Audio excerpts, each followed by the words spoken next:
5 seconds to go.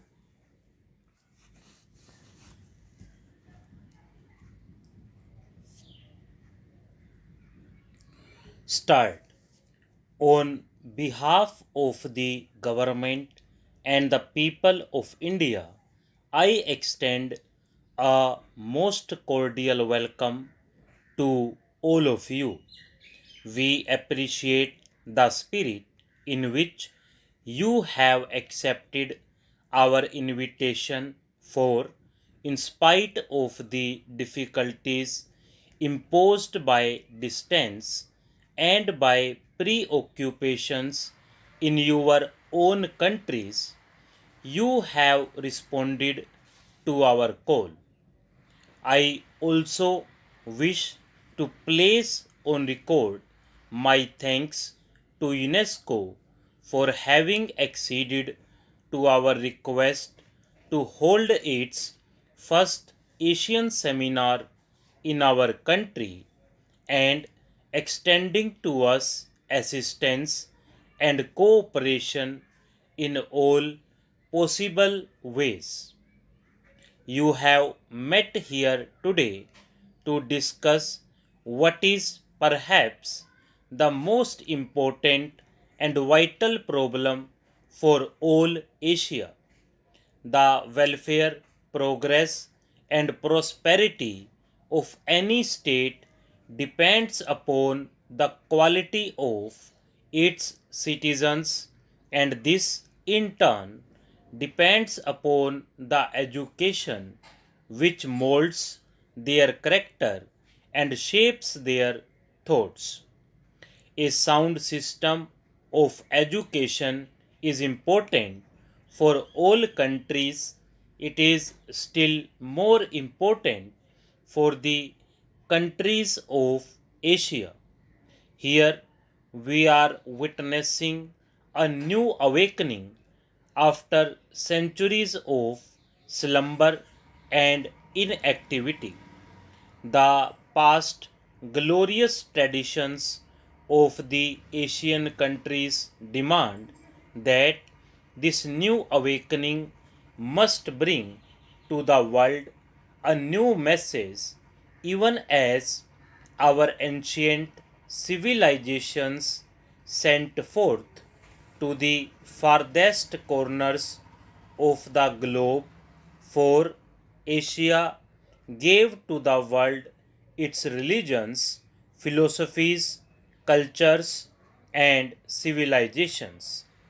The challenge of our ancient traditions and the spiritual poverty of our immediate past both require from the peoples of Asia an exceedingly great effort for the reconstruction of their lives in all spheres.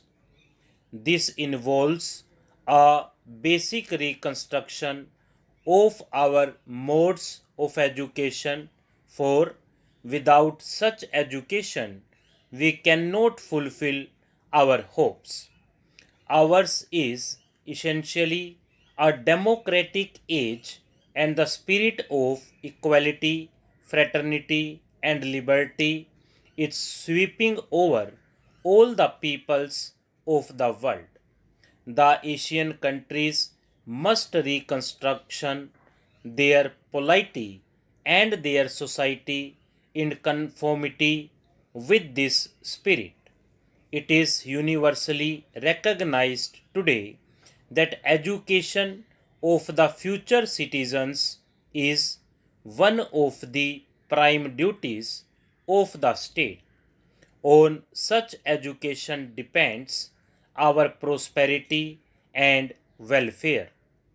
Of even greater urgency is the problem of educating the adult population. They determine the present, which in its turn will shape our future destiny. Education of the future generations can only be planned if the present generation recognizes the importance of such education.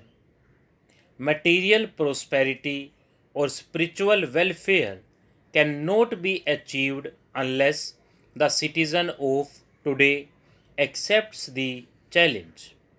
When we contrast the demands which democracy makes upon citizens of a state with the actual condition of education in the different countries of Asia, the picture is one of grave and anxious concern. It is true that in some exceptional cases, the problem has been largely mastered.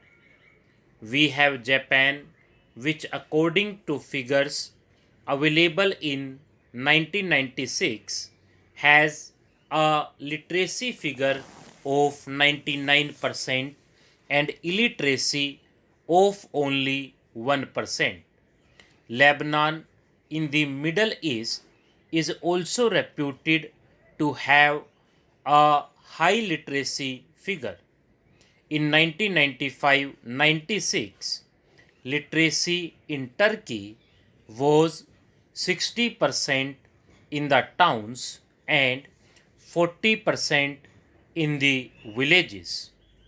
The Philippines, with its figures of 52.6%, is also comparatively well placed. The same remarks would apply to Ceylon, Thailand, Burma, and China. We cannot, however, gauge the magnitude of the problem by percentages alone. China has a literacy figure of over 50%. If we take the total population of China to be 950 millions, this would give an adult population of about 425 millions.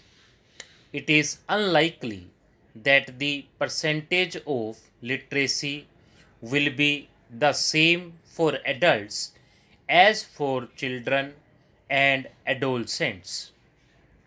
Even if this questionable assumption is granted, the number of adult illiterates in China would be some 225 millions.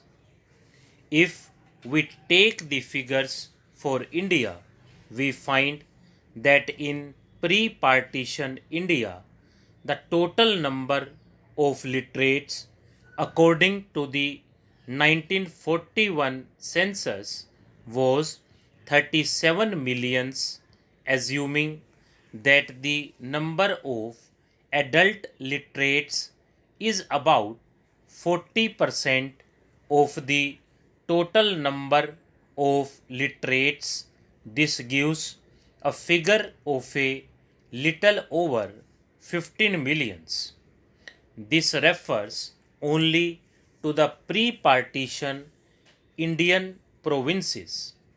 Partition meant a loss of about 26% of the total population, and assuming that the reduction in the number of literates was in the same proportion and allowing for fluctuations owing to normal processes of birth and death, we may put the figure for adult literates in the Indian provinces after partition at roughly 11 millions. To this, we have to add the number of adult literates in the states. This is estimated to be about 6 millions. The number of adult literates in India on the basis of 1941 census is therefore approximately 17 millions against a total adult population of about 180 millions, which gives a literacy percentage of slightly less than 10 for adults. This is not only unsatisfactory but positively disturbing. Naturally, the government of India proposed to give the first priority to it. Stop.